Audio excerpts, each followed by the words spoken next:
Buenos días, mis queridos hermanos, que el Señor les bendiga. Tengan una linda mañana, un bendecido día. Para aquellos que nos ven de tarde, que tengan una linda tarde. Y aquellos que nos ven de noche, espero que hayan tenido un lindo día. ¿Por qué hay tantas religiones? Sin duda, en más de alguna oportunidad nos hicimos la pregunta. Pero la verdad es que no es difícil resolver esa pregunta. Porque si nosotros desarrollamos o estudiamos el libro Apocalipsis, vamos a ver que en el centro del libro,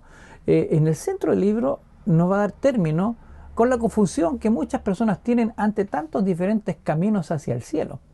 Vamos a comenzar con el estudio de los Alpes del norte de Italia y al sur de Suiza, donde hace muchos años vivió un pueblo gentil llamado los valdenses. Seguramente les sonará a algunos. Por muchos siglos ellos mantuvieron la luz de la verdad brillando en medio de las tinieblas espirituales. Los valdenses preservaron la antigua fe que fue entregada a los apóstoles y fue entregada en persona. La fe que había sido descuidada y mal utilizada por los líderes religiosos. Ahora, hacer otra pregunta. ¿La erosión de la fe por parte de la iglesia cristiana lo sorprende? Después de todo, los registros del Antiguo Testamento muestran que una relación continua con la apostasía iba a pololear con la iglesia. Y el Nuevo Testamento predice la historia y nos declara que se iba a volver a repetir. Un alejamiento constante de la verdad iba a corromper la verdadera fe. Los apóstoles Pedro y Pablo fueron alertados sobre eso. Es así como el libro Apocalipsis también predice la lucha del pueblo de Dios durante la era cristiana. Apareció en el cielo una gran señal, una mujer vestida del sol, con la luna debajo de sus pies y sobre su cabeza una corona de 12 estrellas. Y estando encinta clamaba con dolores de parto en la angustia de su alumbramiento. Verso 1 y verso 2, el capítulo que citábamos en el principio. Ahora bien, ¿quién es esa mujer? La Biblia usa dos símbolos de la mujer para representar a la iglesia. Una mujer pura representa a sus seguidores sinceros y una mujer inmoral representa al cristianismo caído. Por lo tanto, la mujer pura de Apocalipsis 12 debe representar al pueblo fiel de Dios. Y la mujer embarazada pronto dio a luz a aquel pequeño niño, pero este niño fue atacado. Fíjense lo que dice el verso que continúa. También apareció otra señal en el cielo. He aquí un gran dragón escarlata. Y el dragón se paró frente a la mujer que estaba para dar a luz a fin de devorar a su hijo tan pronto como naciese. El verso 3 y el verso 4. El dragón es Satanás, la serpiente antigua, el enemigo mortal de la iglesia. ¿Recuerda usted cómo Satanás trabajó a través de Herodes, el emperador romano? ¿Cómo intentó destruir a Cristo, matando a todos los bebés del sexo masculino en Belén? Pero aquel niño Jesús escapó junto a su madre, María y José, junto a sus padres. No voy a repetir la historia porque usted la conoce perfectamente. Después que Cristo creció, comenzó su ministerio. El enemigo lo atacó con una nueva estrategia. Él abordó al Señor en el desierto con varias tentaciones engañosas, pero Jesús no traicionó su fe. Enfurecido, Satanás intentó otra táctica, cambió la estrategia y él atrajo a los líderes religiosos con sus engaños. Cuando obtuvo el control de los líderes religiosos de la época, el enemigo usó a los líderes para perseguir a Jesús. Aparentemente ellos vencieron a Cristo en la cruz, pero Él resucitó victorioso de la tumba para ascender al trono de Dios. Y ella, la iglesia, dio a luz un hijo varón que regiría con vara de hierro a todas las naciones, y su hijo fue arrebatado para Dios y para su trono. El verso 5 del mismo libro Apocalipsis 12. El diablo se frustró con sus ataques al Hijo de Dios. Entonces decidió volverse contra la mujer, es decir, la iglesia. Él atacó al pueblo de Dios con la misma estrategia que había usado contra Jesús. La historia se repitió de manera increíble. Primero el diablo intentó matar a la naciente iglesia. Él usó a los líderes romanos como sus agentes, como lo había hecho contra el niño Jesús. Pero a pesar de la feroz persecución de Nerón y sus sucesores, el cristianismo sobrevivió y creció. Satanás percibió que no iba a poder destruir al pueblo de Dios por medio de la violencia. Entonces cambió la estrategia. El enemigo se acercó con tentaciones sutiles. Él pretendía atraer a los líderes, haciendo concesiones con su fe. Muchos se rehusaron a ceder permaneciendo fieles al Señor Jesús, como cuando Él había sido tentado. Pero el enemigo logró una vez más manipular a los líderes religiosos de la época. Y como en el tiempo de Jesús, la verdad fue enterrada en la tradición, bien digo, el pueblo fiel de Dios, al rehusarse a participar de la apostasía, fue marcado para morir, como Jesús lo había sido. La historia registra el hecho trágico. Uno puede encontrarlo en cualquier biblioteca. Usted va a una biblioteca y va a ver la historia de la iglesia y se va a dar cuenta cómo el enemigo de las almas intentó tratar de destruir a la iglesia. Los líderes religiosos martirizaron a millones de creyentes sinceros sin ningún crimen, a no ser el de seguir la palabra de Dios. El crimen que ellos habían cometido era leer la palabra de Dios. Y muchas personas murieron en el oscurantismo, la Edad Media. Durante muchos siglos los santos tuvieron que vivir escondidos y la mujer huyó al desierto, donde tiene lugar preparado por Dios para que allí la sustenten por 1270 días. Perdón, vuelvo a repetirlo, dije 1270, no, 1260 días, Apocalipsis 12:6. Hay una profecía de tiempo, un periodo de persecución que iba a durar 1260 días. Esos días, tal vez deberíamos preguntarlo, yo sé que usted ya conoce la respuesta, ¿son literales o simbólicos? Es bueno recordar que el libro de Apocalipsis trata con símbolos. Recuerde también que la persecución duró muchos siglos, mucho más que 1260 días. Sin embargo, la profecía es simbólica. La profecía es simbólica. Un día representa un año, por eso probablemente sean 1260 años. Eso es lo que enseñaron los reformadores. Martín Lutero y otros creían que ese periodo de tiempo representaba 1260 años de opresión sobre la iglesia en la Edad Media. La historia confirma eso. En el siglo VI, la iglesia fue influenciada por el emperador Justiniano al exhibir un decreto retirando todas las protecciones a los herejes, como eran llamados los fieles seguidores de Dios. Esa persecución había alcanzado una furia incontrolable desde el año 538. Y si nosotros le sumamos 1260 años a 538, llegamos a un periodo poco antes de nuestra época, llegamos a 1798. Exactamente en ese año, Napoleón interrumpió el poder que venía oprimiendo a los fieles. Así durante esos siglos negros, como la profecía lo había declarado, Apocalipsis 16, verso 23, pero dice que el pueblo de Dios fue a los escondites. Las montañas de los Alpes y de otros lugares remotos de la tierra protegieron a la iglesia, que sobrevivió. Aunque a veces la iglesia haya estado muy débil, la luz de la verdad jamás se apagó por completo. Los valdenses adoraron a Dios en una capilla secreta llamada Chiesa della Tana. Recuérdelo, ¿cómo se llamaba? Chiesa della Tana, que quiere decir iglesia de la tierra. Solo se puede descender por un túnel rocoso que lleva al salón de reuniones de la iglesia, apoyándose con las manos y de rodillas. Esa misma caverna, camuflada por la naturaleza, por muchos años los valdenses adoraron allí.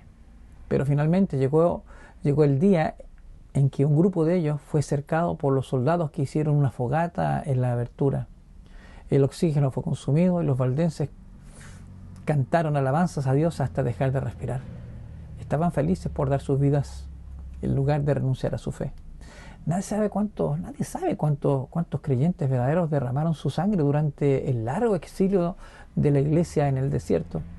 Pero así como Dios cuidó de su iglesia, Él también preservó a su pueblo. Y como Jesús salió de la tumba victorioso, la iglesia finalmente emergió de su hibernación en el desierto. La palabra iglesia aquí no significa religión luterana, religión bautista o religión adventista. En el Nuevo Testamento la palabra iglesia, del griego eclesia, quiere decir simplemente los elegidos. ¿Le gustaría ser uno de esos elegidos de Dios? Vamos a considerar una ilustración que ayudará a la comprensión de la experiencia del pueblo de Dios en Apocalipsis 12. Supongamos que usted está en pie al lado de una colina, viendo una enorme planicie que se extiende por kilómetros. Usted nota un camino de hierro que cruza la planicie y desaparece en un túnel. De pronto, escucha el sonido de un tren acercándose. Una enorme locomotora antigua con 2 vagones pasa velozmente. Ahora, si la locomotora con sus bellos vagones desapareciera en un lado del túnel, no esperaría que la misma locomotora con los mismos vagones saliera del otro lado. Es claro, por supuesto que sí. Y si la locomotora con los 2 bellos vagones de pasajeros entrara por un lado de la montaña y del otro saliera un tren moderno, diésel, arrastrando muchos vagones, ¿usted qué diría? Algo ocurrió con el tren dentro del túnel. Y sin duda que tendría razón, porque si entró uno con 2 vagones y sale con mucho y uno más moderno, sin duda Algo sucedió. Vamos a olvidarnos de los trenes por un momento e imaginar que la verdadera iglesia comenzará a seguir el camino del tiempo en el inicio de la era cristiana. Veamos o visualicemos la iglesia de Apocalipsis 12 con su fe pura, viajando por los siglos. Y allí, por el año 538, se hizo necesario, a fin de preservar la fe, que ésta se escondiera. Por eso desaparece en el túnel del desierto por más de 1000 años. En realidad 1260 años. ¿Usted no esperaría que la misma iglesia, enseñando el mismo cuerpo de verdades, el cual desapareciera hace tantos años, emergiera del túnel del desierto, enseñando el mismo mensaje que los primeros cristianos enseñaron? Por supuesto que sí.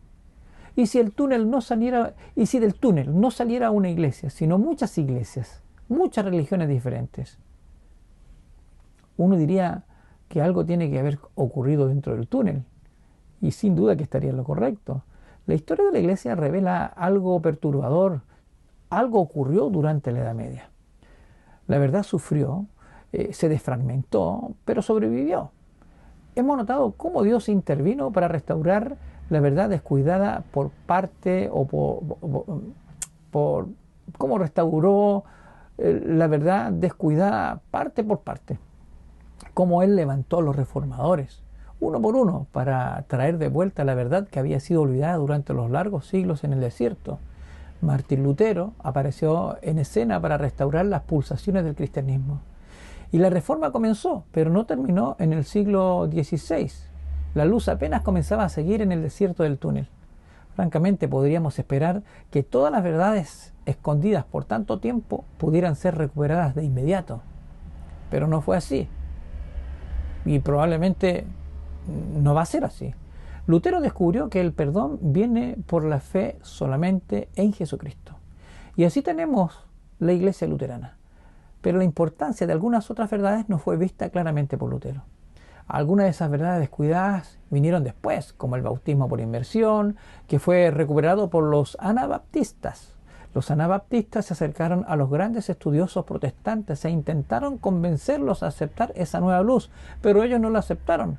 Así nació la iglesia bautista.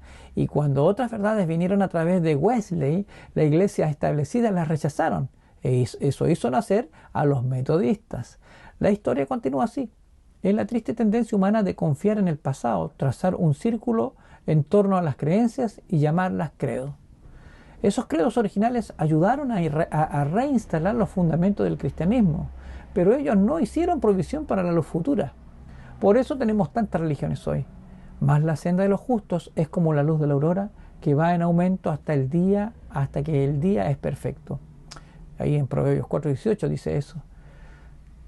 ¿Puede ver usted lo que Dios está intentando hacer con su pueblo? Él quiere preservar cada rayo de luz que cada reformador guardó tan cuidadosamente, sumándole nuevas verdades descubiertas que también se habían perdido a través de los siglos. Él quiere presentar ese mensaje en toda su belleza, en su belleza original, al mundo tan desesperadamente necesitado. Hoy día el mundo lo necesita desesperadamente, necesita ese mensaje que se ocultó.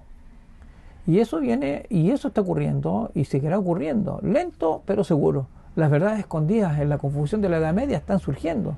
Conforme las verdades adicionales son recuperadas, otros movimientos han surgido, cada uno defendiendo nueva luz redescubierta. Ahora vamos a leer Apocalipsis 12, verso 17. Entonces el dragón se llenó de ira contra la mujer y se fue a hacer guerra contra el resto de la descendencia de ella, a los que guardan los mandamientos de Dios y tienen el testimonio de Jesucristo. Aquí tenemos una descripción del pueblo de Dios en los últimos días. Alguien podría decir, ahí está el nombre de la iglesia. Recordemos, no estamos específicamente hablando de religiones, sino sobre el pueblo de Dios. Pero usted se dio cuenta cuáles son las características que identifican a ese pueblo de Dios. Dice que guardan los mandamientos de Dios y retienen el testimonio de Jesús. ¿Los 10 mandamientos podrían contener alguna verdad descuidada? ¿Y sobre el cuarto mandamiento? ¿No es una verdad muy descuidada? ¿Notó que el cuarto mandamiento, el que trata del sábado, es diferente de otros?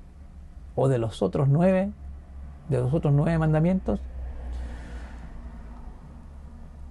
9 de los 10 mandamientos nos dicen lo que debemos hacer para Dios y para nuestro prójimo. Pero el mandamiento del sábado nos dice lo que Dios hizo por nosotros. Él nos invita a compartir el descanso merecido por Dios por su obra. Éxodo 20, del 8 al 11, así lo declara. Cada semana, el sábado nos dice que nos apartemos de las obras humanas y descansemos de las obras y descansemos en las obras de Dios por nosotros. Y eso es el Evangelio. Sin el descanso del sábado, la obediencia... sin el descanso del sábado, la obediencia a la ley de Dios se vuelve legalista. Jamás se olvide de esto. No se olvide de esto.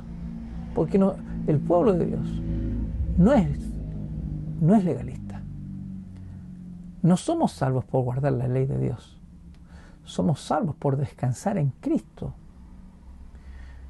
Eso es el Evangelio. Y también lo es el mensaje del sábado. Entre los deberes esenciales bosquejados en la ley, el sábado nos ofrece descanso en las obras de Cristo por nosotros. ¿Qué herencia tiene Dios para nosotros hoy? ¿Qué herencia? Destacando las verdades vitales recuperada por los grandes reformadores y en los gloriosos momentos finales de la Reforma, todavía redescubrimos verdades. ¿No deberíamos todos continuar avanzando en dirección a la luz? ¡Qué desafío tenemos! ¡Qué desafío tenemos! Y ahora, cuando nos acercamos al final, quiero contarles una linda historia que ocurrió hace mucho tiempo. Un niño apacentaba las ovejas del padre. Muy lejos de allí, en ese valle, un muchacho vecino apacentaba las ovejas de su padre. Los muchachos se hicieron muy amigos. Un día, una fuerte tempestad llegó de pronto y los muchachos con sus ovejas se refugiaron en una caverna. Cuando la tempestad pasó y era hora de que ellos se fueran a sus casas, surgió un problema. No podían separar las ovejas. Ellos conocían algunas, pero tenían dudas sobre otras. Finalmente, desesperados, con medio de ser castigados por sus padres, se fueron a sus casas. Uno se fue por un camino y el otro se fue por otro camino. ¿Qué creen que pasó? Sí, las ovejas se separaron solas, cada uno siguiendo su propio pastor. Usted es una oveja de Cristo. Lo es si lo sigue cuando Él revela la verdad en su palabra. Sea cual sea esa verdad, usted seguirá a su pastor, que es Jesús. Y usted puede tomar esa decisión delante del Señor, ahora, en este mismo momento. Si tal vez alguien que está escuchando este mensaje tiene dudas, siga a Jesús. Siga las verdades que están escritas en su palabra. Que Dios le bendiga. Que tengamos un excelente día. Chao. Y no olvide, somos la niña de sus ojos. Un beso, un abrazo. Chao.